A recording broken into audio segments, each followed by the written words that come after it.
All right. Hi, everyone.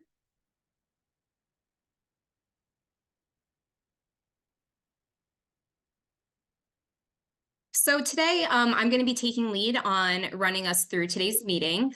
Timmy and Stephanie are actually in DC right now participating in an advocacy day with Civitas. And I believe yesterday they met with a few CMS officials, and today they're actually meeting with some congressional committees, and additionally, some House representatives. So excited to hear back from them when they return. And we've also looped in our friend Robbie to help facilitate today. So thank you, Robbie, for being here. Happy to be back. All right, I think we have a few more people coming in, but I will get started with our agenda. Today's meeting is really going to focus on tracking and learning more about current state legislation. There are currently a lot of bills moving right now, so we want to keep everyone up to date there.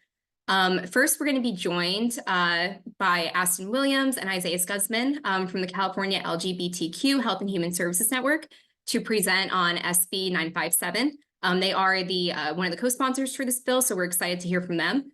And following that, we'll be joined by David Ford from the California Medical Association to do a review of current legislation related to AI in healthcare. And following those two presentations, we'll dive into a few DXF updates and then finish off our meeting with the OMB revisions to the federal race and ethnicity data standards and collection requirements. So lots to get through today.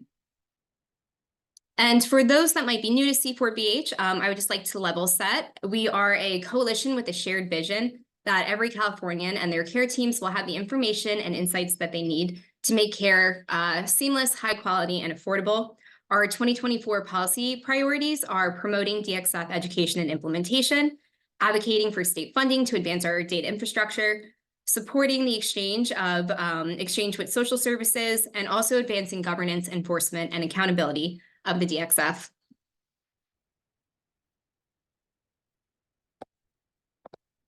Okay, so let's kick it off today with getting into our state legislation tracking. I'm going to focus today mostly on the highlights of the bills that have been amended and are moving through committees. But if you are interested in the details, I definitely encourage you to go check out our slides that we send out before each meeting. And you can see the latest status update for everything there. On this slide, I wanted to point out that AB 2089 was recently amended and was referred back to the Judiciary Committee.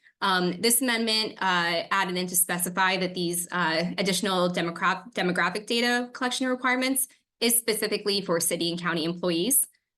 And we look forward to a hearing on that coming up. Moving into our next slide. There are a lot of these bills that are moving through the policy committees and are going to be heard soon in appropriations. This includes SB 957, which we'll learn more about in a few. It passed the Health Committee on March 20th and then the Judiciary Committee on April 2nd. And it's currently going to be heard in appropriations on April 15th.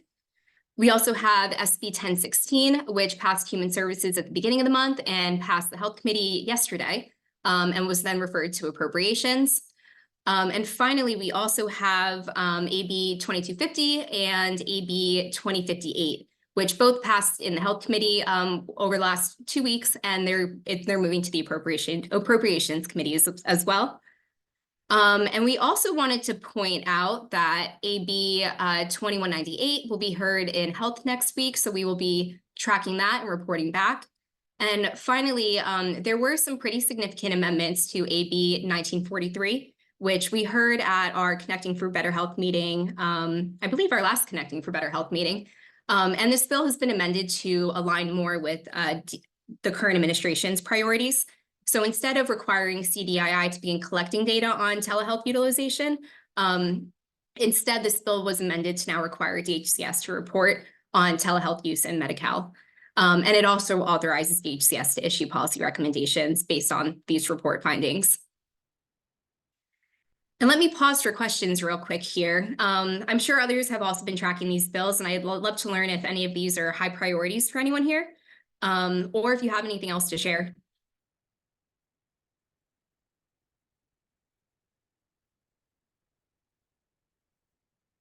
And feel free to drop your questions in the chat too, or your comments in the chat. We have our team monitoring.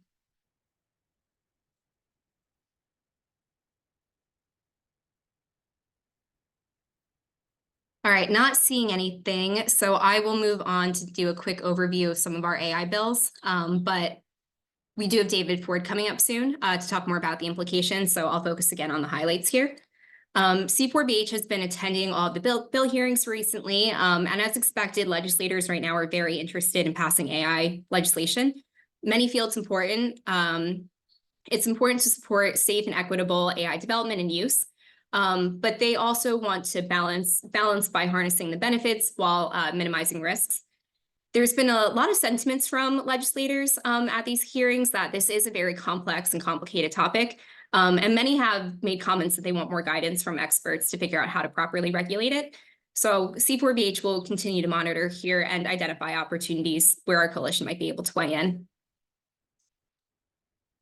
And moving on to a few highlights, we have SB 892, SB 893, and SB 896 that have moved through government organization and are moving to the Judiciary Committee. Same with AB 3030. We will expect that also passed in the Health Committee and is moving to the Privacy and Consumer Protection Committee. SB 1047 was recently updated, amended with an updated definition to how they define AI models. And this also passed in the Judiciary Committee. And additionally, SB 1120 passed yesterday in the Health Committee with some amendments and is going to appropriations next. And finally, we also have AB 2013, AB 2930, and AB 3050, which are going to be heard next week in the Privacy and Consumer Protection Committee on April 16th. So we will be attending that and reporting back as well. All right, and to keep us on track, I am very excited to introduce our guest speakers. I see we have Aston on the line. I'm not sure if Isaiah was able to join us as well. But they are with the California LGBTQ Health and Human Services Network, and they represent a statewide coalition of nonprofit providers, community centers, and researchers that work collectively to advocate for state-level policies and resources to advance LGBTQ health. They are the bill sponsors for SB 957, and we are very grateful that they're able to join us today. And just to provide some context, SB 957 will require CDPH to comprehensively collect SOGI data. And as we are well aware, it is very crucial to have accurate data to take action. And LGBTQ disparities, they exist, they are prevalent, and they need to be addressed. And we need to begin monitoring to inform our interventions, our educational campaigns, and also to obtain resources for this community. So let me hand it over to Aston to dive deeper into this bill. Yeah, thanks, Olivia. I just need to share my screen. I have a couple slides, if that's okay. No problem. Let me stop sharing and allow you to do so. Sweet. Awesome. All right, you should be good to go now. All right, can folks see that? Great. Looks good on my end. Wonderful. Good morning, everyone. My name is Aston Williams. I use she, they pronouns, and I'm one of the program coordinators for the California LGBTQ Health and Human Services Network. I'm also joined by my colleague Isaias Guzman, the manager of programs, and we are happy to be here talking about the bill that we're co-sponsoring, SB 957, SOGI data collection. Just for a heads up, just because we have so many acronyms for everything, SOGI stands for Sexual Orientation and Gender Identity. And as was stated before by Olivia, we are co-sponsoring this bill alongside Equality California and the SF AIDS Foundation. This bill is going to be pushed forward by Senator Scott Wiener, and it enacts recommendations from last year's state audit to close those loopholes in existing law. And it also ensures that CDPH is collecting and reporting data on SOGI to improve those LGBTQ outcomes. So basically this will require CDPH to collect that SOGI data from third-party entities. This also includes local health jurisdictions, and this is on any forms, electronic data systems, unless it's prohibited by federal or state law. Currently in existing law, we have AB 959 that was pushed forward by Chu in 2018. And that required specified state departments, including CDPH, to collect and report voluntary provided self-identification SOGI data when they're collecting regular demographic data, such as ethnicity, age, and race. So it turns out, unfortunately, in 2023, we had a California state auditor release its report, and it shows that there was major gaps and inconsistent collection when it came to the reporting of SOGI data by CDPH.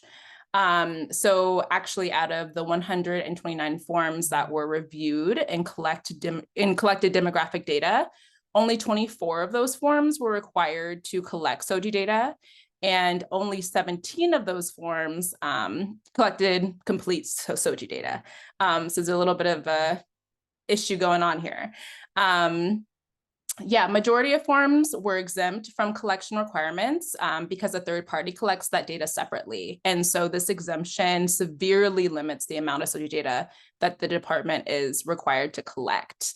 This audit also found that CDPH has not provided guidelines or training or resources to our local health jurisdictions or providers for collecting SOGI data information.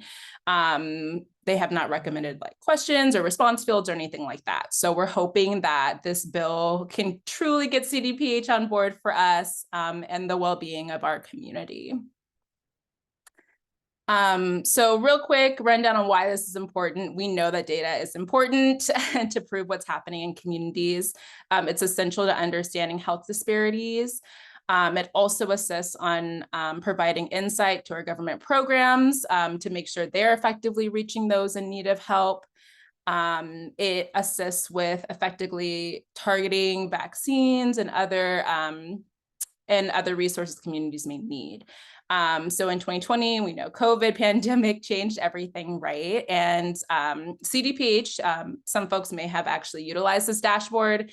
It illustrated a lot of the disparities by race and ethnicity and many other demographic factors, which allowed our public health departments to tailor interventions towards our impacted populations. Unfortunately, there was never any complete data for LGBTQ communities at all.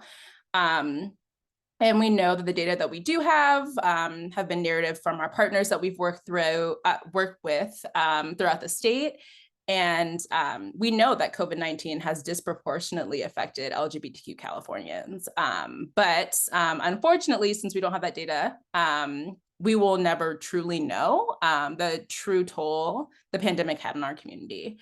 So yeah, we know that major health disparities exist for LGBTQ folks. We're at higher risk for substance abuse, STIs, cancers, anxiety, depression, all of the things, suicide, compared to the general population.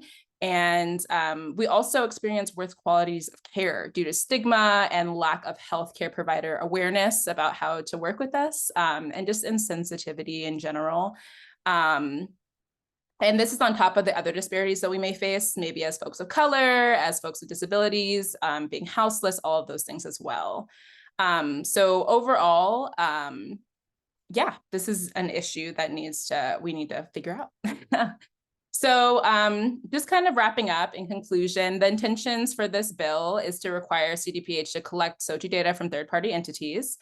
It's to allow voluntarily provided SOGI data to be included in the statewide immunization registry to identify those immunization-related disparities, and also require CDPH to have an annual report on its efforts to collect SOGI data and improve those outcomes for our LGBTQ communities.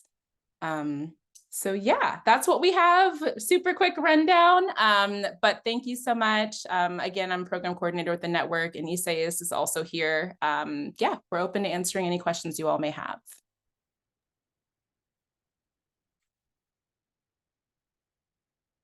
Thank you. Thank you so much for providing a very detailed overview of the bill.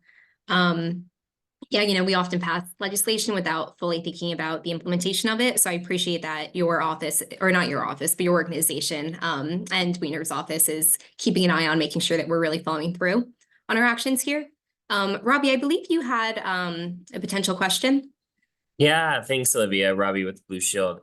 I just saw last week, kind of hot off the press, DMHC put out their recommendations around the transgender, gender diverse, and intersex quality standards and training curriculum.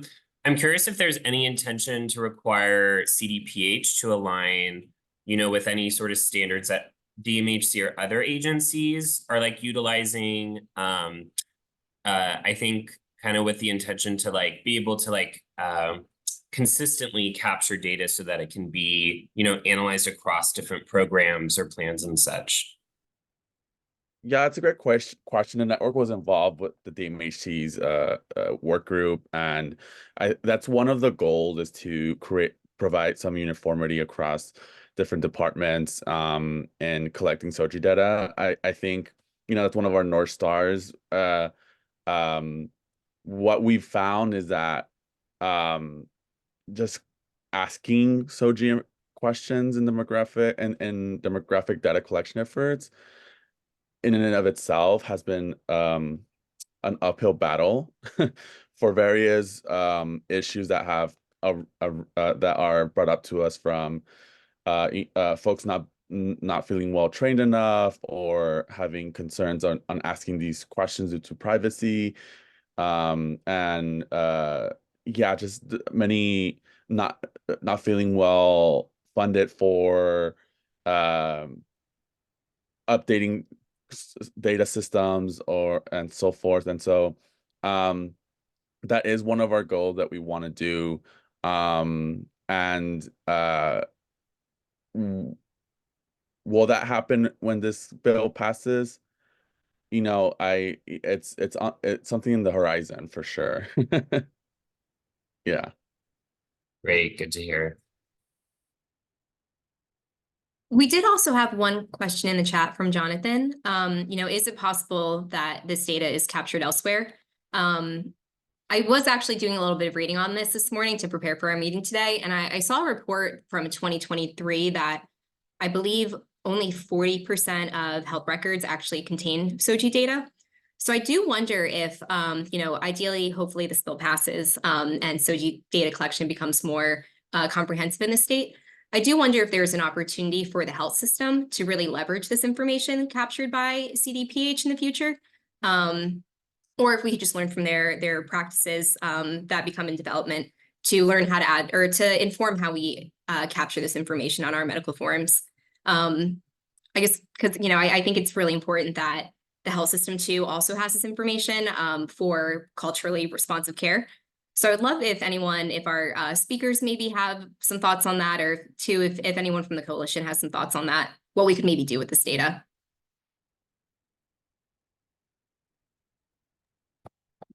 Yeah, I think that's something that we want to do, if not through like a meta-analysis of everything. I think we want to create some sort of standardization across what type of questions are asked.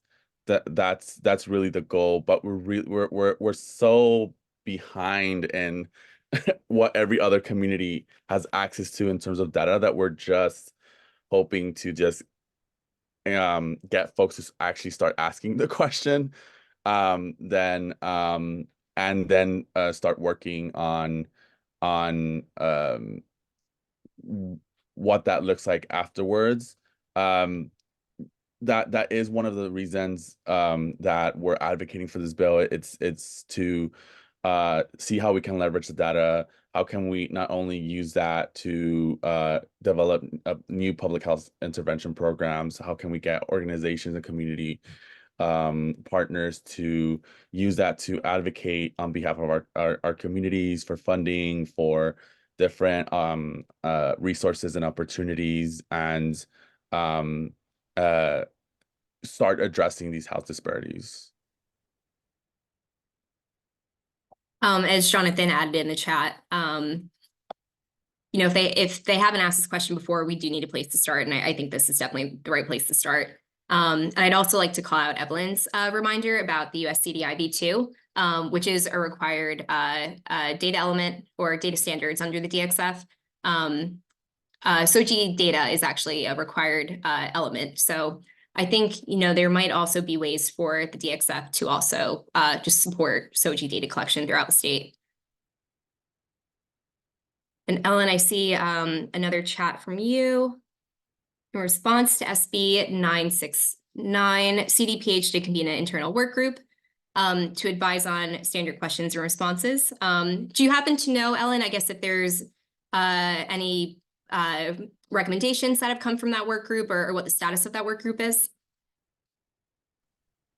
I think I was on the work group when I was at CDPH, Olivia. And I think there obviously was a challenge in getting implementation across the program areas, but I believe they did convene another work group in the Office of Health Equity to continue to work on that. I know that we looked at the Williams Institute and some of the work that they had done, as well as some standards I think had been promulgated by ONC. So the point is there was work done, and we did collect SOGI data. I was on the testing task force. We did collect COVID-19 testing registration data in our testing program. Very cool. Thank you for reporting out on that. We will have to do some more look into that work group and what the results were from there. And before we move on, any final questions for our speakers before we dig into our AI bills? Hey, Olivia, this is Crispin. Hey. Sorry, I'm on my phone.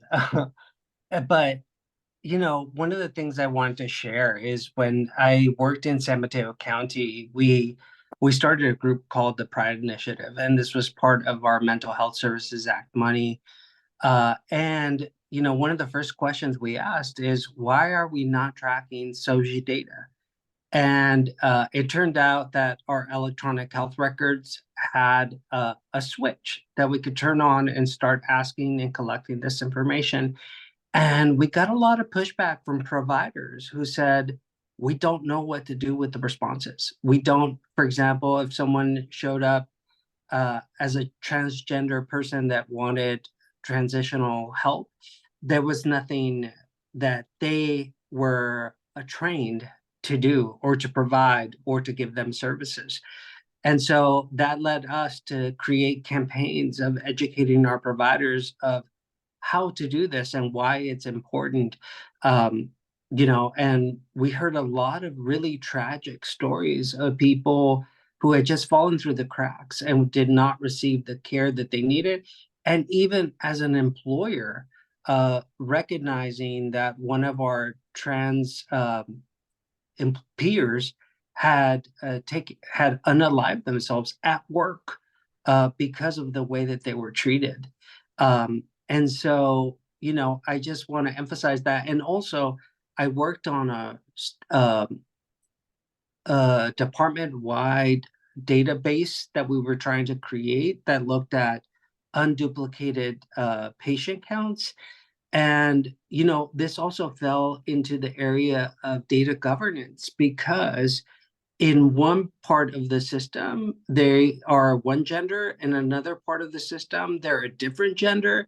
And we would just see that as an error instead of saying, hey, like they could be both, or they could identify as both. And our systems were just not built to do that. So I think that a lot of the points that were raised earlier in the presentation resonated with me, and I wanted to share my own experience in doing this work. No, thank you so much for sharing your perspective. Yeah, I think that's one thing. You bring up many great points, but I guess one that I'm taking away is, not only do we need to identify individuals and be able to identify their needs, but we also need to, as a health system, be able to provide the care that they then need and be responsive there, which unfortunately isn't just flipping a switch. It is a lot of education and, improvements to our EHR systems and just changing the way that I think we look at, both LGBTQ care, but especially how we treat trans individuals in our health system. All right, I see that we are getting tight on time, so I'm going to keep us moving along. But thank you so much again, Aston and Isaiah, for joining us today. Really appreciated getting to learn from you guys. All right, and let me share my screen again, and I will hand it over to David Ford to get into some of our AI bills. Great. Thank you, Olivia. Thank you for inviting me to speak on this topic. Real pleasure to be here this morning. For those of you who don't know me, again, my name is David Ford. I'm the Chief Executive Officer of a subsidiary of CMA called the CMA Physician Services Organization, or the PSO.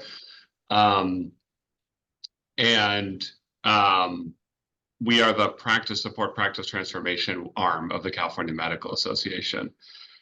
And on the last Connecting for Better Health call that I was on, somebody asked a question about Senate Bill 1120, which is related to AI, and sort of created this conversation about there's actually quite a bit happening in AI in the California State Legislature right now. So I want to just run through it all very quickly.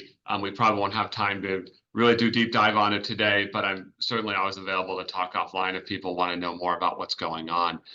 So Olivia, can we go to the next slide? So obviously this final federal rule is not happening in the California State Legislature, but I do want to make sure people are aware of it. And also I wanted to bring it up because as we walk through what's happening in the legislature, you're going to see a lot of very similar themes emerge. Because big picture, I find both regulators, lawmakers, physicians, AI in healthcare is not new. Generative AI, of course, is new. And then what's also has changed over the last couple of years since ChatGPT was unleashed on the world is that AI went from something that I think probably a bunch of us sort of tech nerds were thinking about to now it's a big press story. And so there's a sort of pressure to do things. But policymakers, regulators, legislators are all sort of trying to wrap their arms around, okay, what even is this thing? And what are the discrete things that we should be working on this thing that to us is very new? So the federal government, as often happens, really took the first move in a very long titled final rule that was published February 8th, that you see up on the screen, that for the purposes of brevity, we all refer to as HTI 1. And what it did relative to AI was it updated the ONC certification program to include what we big picture refer to as algorithm transparency. And so this is quoted directly from the press release from the ONC, but basically for ONC certified health IT products, creates algorithm transparency requirements for any AI tools that are included. And just in case anyone's not aware, algorithm transparency, the way to think of it is, obviously AI is a learning system, and what everyone at the federal government level is concerned about is, okay, what is AI learning? And what is it learning from? So I think a lot of us know that there's been a concern for a long time that in fact, our previous presenters actually kind of made this point for me. There's incomplete data, there's incorrect data, especially as it comes to minority populations, people of color, underserved populations. And the problem is that no matter how smart an AI system is, if it's learning off of flawed data, if it has flawed algorithms, flawed data sources, this machine learning is going to learn the wrong things. This is a very simple way to think about the concern. So the federal government, they moved first. They created these rules around algorithm transparency to open up that black box of, okay, what are these systems learning? How are they learning? So that we can make sure they're free from all of these archaic biases that might have compromised patient care. Next slide. So that happened at the federal government level. Back here in Sacramento, as you'll see, we have one bill in the state Senate and 5 in the state assembly that I'm going to discuss. Now, you notice the slide Olivia showed earlier showed a lot more bills than what I'm going to discuss, because honestly, these are the ones that, from CMA's perspective, are the most relevant to healthcare. There are definitely more bills out there around AI. Yeah, but most of them have to deal with the concerns about things like deep fakes, which don't know what that is. Google it, but not on your work computer. So these are the ones that are really, I think, most relevant to those of us who are in healthcare. So next slide. And this one was the one that I mentioned earlier. There was a question about on the last Connected for Better Health call, Senate Bill 1120. This is authored by Senator Josh Becker from San Jose, sponsored by the California Medical Association. And this is it. It was approved yesterday, 11-0. That's, and in case you're wondering if there was any missing, no, that was everyone on the Senate Health Committee. So this was a big bipartisan support for this bill. And really at its very base requires that that when health plans are using AI for prior authorization and utilization review, that ultimately the human physician has to be the one who signs off on that final decision. The bill does not say that AI tools cannot be used for prior auth or UR. It just says that ultimately, if you're denying, delaying, or modifying a healthcare treatment plan, ultimately we do want that human physician taking a look at what the AI tool is deciding. We are also bringing in requirements from the federal government on that same topic, that these AI algorithms that are being used, if they're being used to support the decision of the human physician, that they have to be transparent and they have to be free from bias. The bill did go through some amendments. I imagine that since it's only been through one stop in the press process, that it will continue to go through amendments as time goes on. But we were very excited, obviously, as CMA, that this bill did get such a big bipartisan vote yesterday. All right, next slide. Assembly bills. There's 5 big assembly bills I want to talk about. These 3, there's 2 I want to do a little bit more of a deep dive into. So these 3 I more or less just want to mention at the moment. So there's Assembly Bill 2013 by Jackie Irwin from the Central Coast. That is another one on requiring transparency of data sources used to train AI systems. That one is actually not specific to healthcare, but has implications for healthcare, because it just said very broadly encapsulates AI systems. So yes, AI systems used in healthcare would be captured, but she's looking much broader at all AI systems. Assembly Bill 2058 by Assemblywoman Akil Weber from San Diego. If just in case anyone's not aware, Assemblywoman Weber is a physician. She's an OBGYN by training. So very, very knowledgeable. And this one is actually about medical devices and disclosures on medical devices, about limitations that have been discovered in the use of those medical devices. On its face, this one, it was interesting because the bill was originally an intent bill that said it was about artificial intelligence. And then when it was amended to be about medical devices, it actually no longer says artificial intelligence. But I imagine that might come back into this bill, because it was part of the intent of Dr. Weber, as she was looking at not just medical devices, but medical devices that might include automated decision systems based on AI. So that is the intent of this bill, even though right now it actually doesn't say that. And then Assembly Bill 2885 by Assemblywoman Valerie Kahan. This one very broadly just defines artificial intelligence in state law. So again, a broad-based one that doesn't necessarily say healthcare, but she is trying to take a definition of artificial intelligence that actually was published by the federal government. She's trying to adopt it in state law.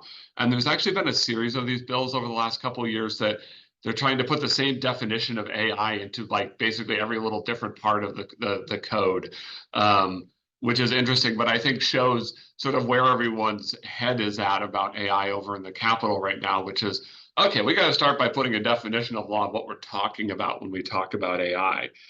And the experience of healthcare is actually really relevant here because, again, we've had healthcare, AI in healthcare for quite some time, actually.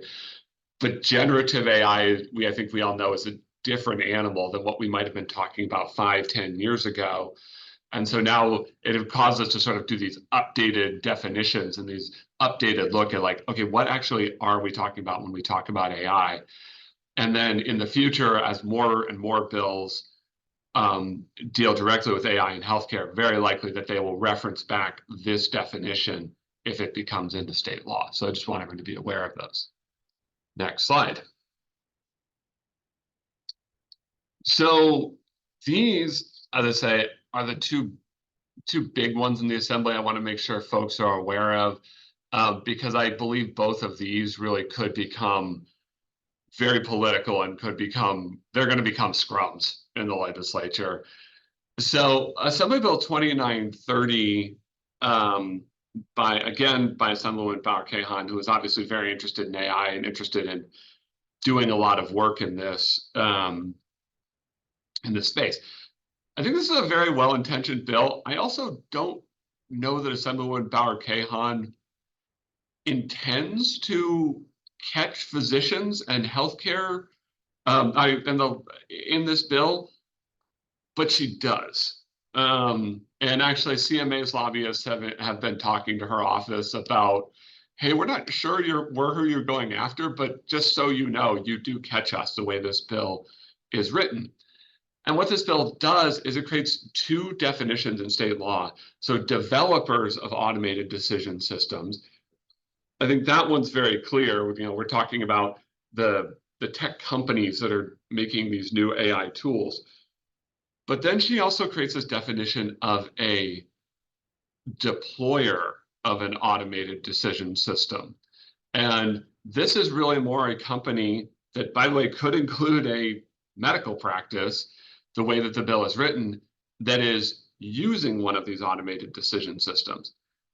And it says that the bill says that they have to do a bunch of things, but the main one is they have to test these systems annually to ensure that they are free from algorithmic bias. Now, the developers and the deployers could, if they are found that they are not complying with these rules, or if they've deployed an AI system that is biased, that they could face potential civil fines of up to $25,000 per violation. Now, I see someone's already commented that $25,000 is not a deterrent. Yes and no, right? So a very large AI developer that could be, a tech giant could look at $25,000 as a cost of doing business. However, the way this bill is currently written, that could get smacked down on a small practice physician who, one, it's not entirely clear to me how a small practice physician is supposed to test a tool that they might be using for algorithmic bias. But I will say, if they got hit with a $25,000 fine, that could be a really serious problem.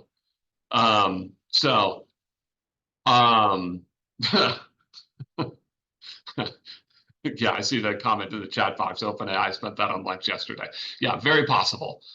But that is our concern, is wanting to make sure that we work with the Assemblywoman's office on this bill and say, hey, I don't think you mean to catch small practice physicians or a federally qualified health center in the bill. The bill isn't even actually specific to healthcare. But just making sure she's aware of the implications that this could have in healthcare. So I think this becomes a scrum. I think all of the tech giants are going to be involved in this bill. And we, CMA's position on this bill is actually opposed unless amended, because we want to work with the Assemblywoman's office, make sure there's some amendments taken that take some rough edges off of this for healthcare so we can move forward collaboratively. So that one. And then there's Assembly Bill 3030. Assembly Bill 3030 by Assemblywoman Calderon from the San Gabriel Valley. This one's an interesting one. This was amended more recently. So CMA wasn't originally tracking this bill, but it is very definitely pointed at healthcare. And this one applies, it doesn't say it as such, but what she's really getting at is AI chatbots, right? So I think we've all probably had the experience as patients at this point that, you know, of AI chatbots that are used for everything from text reminders. They're starting to be used for scheduling, for medication adherence, for all of these things that they're starting to use AI chatbots for. This bill would require that any of those that are used, there would have to be a disclosure that this patient communication is being generated by AI and not by a human being. And it says that providers who do not comply with this would be subject to the licensure sanctions. Apparently, I can't say this morning. But so, for example, of a physician, you could be sanctioned by the Medical Board of California if you found that you were using one of these tools and it did not include a disclosure. This is being generated by a chatbot. This one, I think, more directly pointed at healthcare, I think, you know, will become quite a scrum just in the world of healthcare, because all these chatbots are becoming more and more ubiquitous. A lot of the plans are using them. A lot of providers, big medical groups are starting to use them. And I think we're going to try to work with the all of healthcare will be working with the Assemblywoman's office to really just sort of say, okay, Assemblywoman, like, okay, but what's the concern we're actually trying to get to here? Are we concerned that the patients aren't aware these are chatbots? And try to, you know, is there a way we can meet in the middle on this one? Because we know what she's trying to, you know, we sort of know where she's going.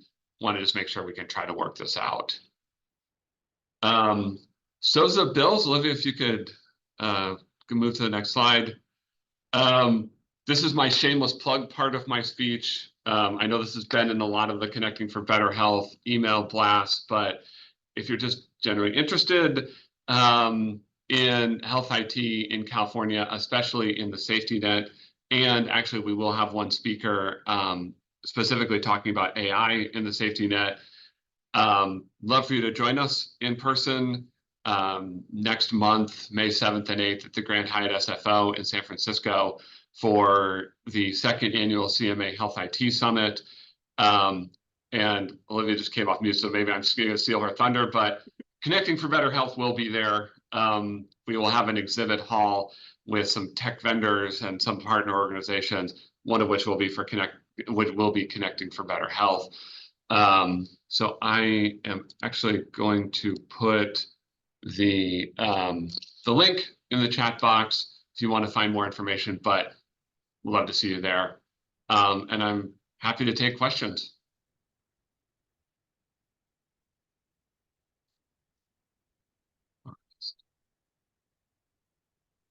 People can feel free to come off mute if they have any questions. I saw we had a bit of back and forth in the chat about everything too. I don't necessarily have a question, Olivia. David, thank you so much for that overview. I think that this is a start. I mean, it's imperfect, right? But like we're facing some new challenges that we've never really had to address before, and we're trying to use emerging technology as we're doing it, right? So I think you're taking a very measured and pragmatic approach about doing it. But I also think that we need to temper our expectations for what's possible, because we don't really know what's in Pandora's box right now, but I think this is a good place to start. Yeah, I mean, it's a good point, Jonathan. And, you know, a lot of, as I've talked to physicians about AI and the rollout of AI, it's kind of a lot of what I've been telling physicians is like, okay, everybody take a deep breath, right? Unfortunately, we've all seen far too much science fiction about what AI could be.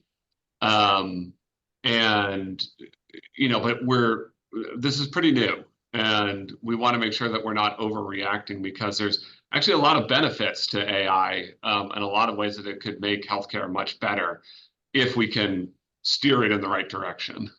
Do you feel like they're open to listening to physicians' feedback in terms of like what they need to do in terms of like managing their workflow, reducing moral injury, making it easier to connect with patients, right? But then like putting less barriers of access to those tools and resources, right? Are they open to having those conversations, or where are they getting that feedback from?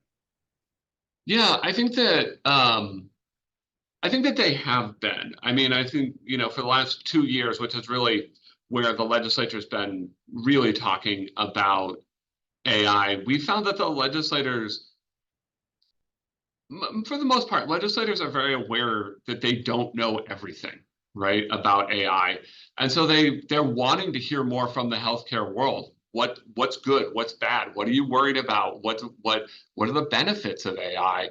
And so a lot of these bills, they're going through so many rounds of amendments because they're kind of opening bids from legislators. A lot of them are kind of throwing bills out there because it's a big topic and they want to be involved and they want to be part of the conversation, but they know it's an emerging issue and nobody really knows everything yet. The last question, and I'll give it back to the audience, right? So do you feel like they're starting to identify any patterns or like any signals in the noise, like beacons where they can say, okay, this is a hot button issue, right? Like protected health information, right? HIPAA information, these things to be compliant as a place to start. Do you see that they're identifying any like common areas of alignment where they can create some standards and ethics that people can follow? Yeah, and that's yes, and obviously the algorithmic transparency and the transparency of data sources is a huge one, and that's why I started with that federal rules, because the feds are looking at that, the states looking at that. Obviously, patient privacy is a big one. I think we all sort of more or less agree on. I think there's obviously gradations, right? We're all going to disagree on where exactly to draw the line in patient privacy. But I think especially here in California, where we do have very, very strong patient privacy advocates, I think that's an issue that we'll be working on. And I will say the wrinkle on that, of course, is this California being a deep blue state. Everything patient privacy related gets tied back to Dobbs and reproductive rights. So I think that's obviously going to factor in.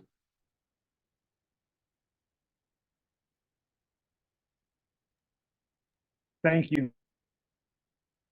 And Jim, I see you have your hand raised. None of my Zoom buttons want to work. There we go. Sorry about that. Yeah, just kind of as a follow-up to Jonathan, I was involved in a discourse on LinkedIn today from one of the very entrepreneurial physicians who's involved in tech, and it was around a discussion of other docs that he works with using AI, and they expressed concern that a lot of their roles, radiology in particular, are evolving where they're really using AI so much as they're spending more and more time just reviewing what AI has told them. So as an example, AI for automated code turns a code writer or developer into just a code reviewer. And they realize, hey, that's not really what I went to school for. And that is really a result of how the AI is being employed, or the limits to the AI being employed. And I only, to kind of tie to Jonathan's comments, kind of have some concerns that these bills in their early stages further limit that sort of consideration. And maybe there should be a broader conversation amongst a caucus or something about, well, what do we want AI to do or consider AI could do, and then put the guardrails and safety nets up for that. Issues of ethics and bias, absolutely, transparency. I'd love to see more strength around algorithmic integrity and information security. Linux Foundation has done a bunch of great work there. Stanford themselves, their policy center, the Cyber Policy Center at Stanford, I still think has one of the seminal documents talking about fundamental algorithmic information security considerations, block and tackling of the code itself that should be considered. And that's my ramblings. Yeah, I think that's absolutely a fair point to raise, and I think much bigger than healthcare, right? We're all having sort of a societal conversation about what is AI, what do we want it to do, right? You know, I think it's, you know, in the art world, right? There's all this AI generated art that's flooded the internet all of a sudden, and we're all going, wait a second, I actually kind of want my art made by a human being, right? Which just points out that there's like, there are also these sort of fundamental questions that AI raises that we're going to have to grapple with, but healthcare always tends to be sort of the tip of the spear, just because, you know, and we all know this, it's so personal, right? Our healthcare information, and so I think where it's going to make people most uncomfortable is healthcare. The idea that this is not a human being that reviewed my scan, it might be an AI. Even if the AI is like super good and free from all this bias, there's still just something that feels just uncomfortable about it that we as a society are going to have to grapple with. So David, to your and Jim's point, like for somebody that's worked in a direct care environment, like in a hospital in the OR, I think that anything that puts more time back in the physicians and the treatment team's schedule helps, right? And so explaining to the general public, saying that this makes you a fact checker. Like AI is going to give you more time to be a fact checker and have human interactions, right? So I think Jim, you're spot on, and I think David, you're spot on too. But I think that to both your gentlemen's points, and if I'm oversimplifying it, if I'm misstating it, I think the point is to not be overly restrictive at first, to kind of like let us figure out what it does, and then try to figure out the best way to keep everybody safe and in alignment from there. Because the one thing that we don't want to do is we don't want to limit innovation and all the potential that AI can do. Yeah, I mean, I'll just use one example that I think you're alluding to, Jonathan, which is I feel like every person I talk to right now has written an ambient dictation tool. Oh my goodness, there are so many of them all of a sudden. But that's actually phenomenal. Documentation by physicians is the #1 cause of physician burnout. And if ambient dictation can lift that off of our physicians, hallelujah, right? No, And no, that's that's exactly right. I'm so sorry. I'm going to cut in here just to Yeah. keep us. We have one more big update on our agenda I want to make sure we have time for, but I really appreciate the conversation and feel like I learned a lot today. Olivia, 10 seconds. Sophia had asked me Yes. to share a copy of the Stanford report. I'm on my iPad at the moment, but what I'll do is I'll email you the link and then you can share with the meeting notes if that's okay. Sounds great. Will do. I'll make sure that Thank report you. gets sent out. Yeah, and Olivia, I'll respond to some questions in the chat box. So Really that'll help. appreciate it. Thank you. All right, thank you. Thank you, everyone. And thank you, David. I'll definitely be relying on you as a resource for tracking all these AI bills. Quick, just very high level updates on the DXF. PCG is available for support on the DSA signatory grants for recipients. They do have office hours coming up next week. So if you know anyone who's a recipient that might need some support, would highly recommend that they attend. The DXF feedback form is available right now. It is not for reporting breaches, just to clarify there. But it's a great way to get in touch with CDII if you're having issues or have any recommendations for them.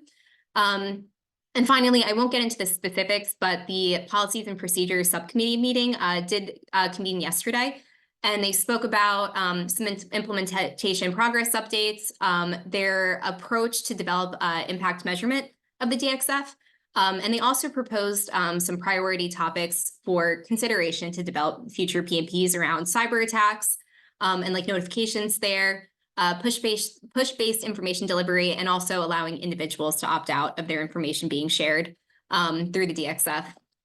I did steal some screenshots, so if you're interested in the implementation updates, I would highly recommend checking them out.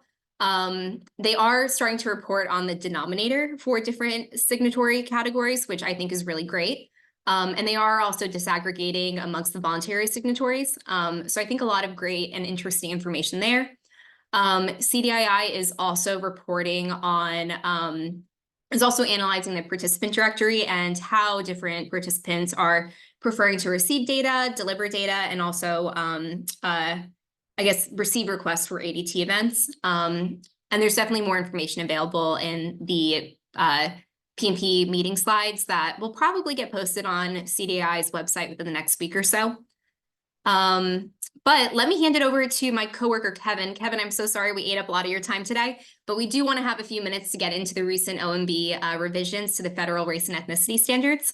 If you could provide an overview for us and also get into how different advocacy groups are viewing the decision, that would be fantastic. So let me hand it over to you, Kevin. Yeah, for sure. Hi, everyone. My name is Kevin. I'm an associate here at Blue Path Health, and I'll be covering the OMB revisions today. Just so for some context, in June of 2022, OMB convened a working group to essentially just develop some recommendations on how to improve the quality of race and ethnicity data collection. The working group, after much public comment, submitted a report with recommendations, and about 3 weeks ago, OMB released the official revisions. So just kind of high-level overview of the revisions. There's now a combined question for race and ethnicity, and they also added a Middle Eastern or North African as a new minimum category. So kind of the full question now has 7 major race ethnicity categories: American Indian or Alaskan Native, Asian, Black or African American, Hispanic or Latino, Middle Eastern, North African, Native Hawaiian or Pacific Islander, and white. Another interesting thing about the revisions is now they're requiring agencies to collect additional detail for race and ethnicity beyond the minimum categories as a default. And all these additional categories were selected based on the largest population group within each of the minimum categories based on the 2020 census. I will note here, the only category that doesn't require detailed categories is the American Indian and Alaskan Native category. And 2, agencies are allowed to submit a request to be exempted from collecting these disaggregated data categories if they feel as though the potential benefit of collecting them doesn't justify the additional burden, or if they believe there's a risk to privacy or confidentiality. And then lastly, there were some updates to some terminology. Some of them were kind of just adjustments for like outdated terms, such as replacing Far East with East Asian and removing the other in Native Hawaiian or other Pacific Islander. Others are more kind of intentional. For example, with regards to individuals who identify multiracial, before they would have the language as note, you may report more than one group. The working group kind of found that this actually discouraged people from checking more than one box. So they've changed it to just one singular question: what is your race or ethnicity? Select all that apply. In terms of next steps, federal agencies are required to update their surveys and submit an action plan within 18 months, and all programs are required to comply within 5 years. And additionally, the working group has kind of developed recommendations for implementation, such as, for example, specifying that whenever possible, the best practice for collecting this data should be through self-report. And then also, I think one thing that I think is really important is treating each race ethnicity minimum category co-equally, which basically kind of means, from what I'm interpreting it, as agencies shouldn't kind of try to combine categories due to low respondents. We can go to the next slide. These are some examples of what the question format can kind of look like based on the SPD 15. I think the slides have been sent out so you guys can kind of go over it. The one on the leftmost is the one with the most detailed categories. And then these 2 examples on the right are if they only want to collect the minimum category. And last slide to finish off, implications.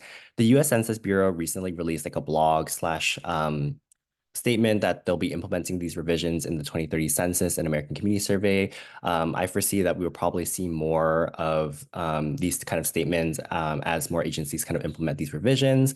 And in terms of stakeholder reactions, most organizations involved in the data equity, data disaggregation space have kind of reacted positively with some constructive feedback, mainly pointing out that that option to opt out of the requirement to collect detailed race ethnic data is kind of concerning. I want to emphasize the Latino Coalition for Healthy California really reiterated their support and urgency to pass SB 1016 that is currently in the legislature right now. It would require further disaggregation for Latin subgroups. Want to really emphasize here that, states are really can play a really critical role in kind of pioneering better standards and best practices. We've kind of seen this before in 2016, AB 1726, which was passed and required CDPH to require more Asian subcategories beyond the ones that OMB required. So yeah, if any questions, feel free to put in the chat and we can respond there, but back to you, Olivia. Thank you, Kevin. Amazing job running through all that so quickly. And definitely recommend people go back to the slides for a deeper look. But on that note, I will close this out. We do also have our news and events that you can check out in the slides. Sorry for going a few minutes over. But really appreciate the conversation today and everyone joining. So thank you again. And as always, if you have any questions in the future, feel free to reach out and we're available. All right, bye everyone. Thank you.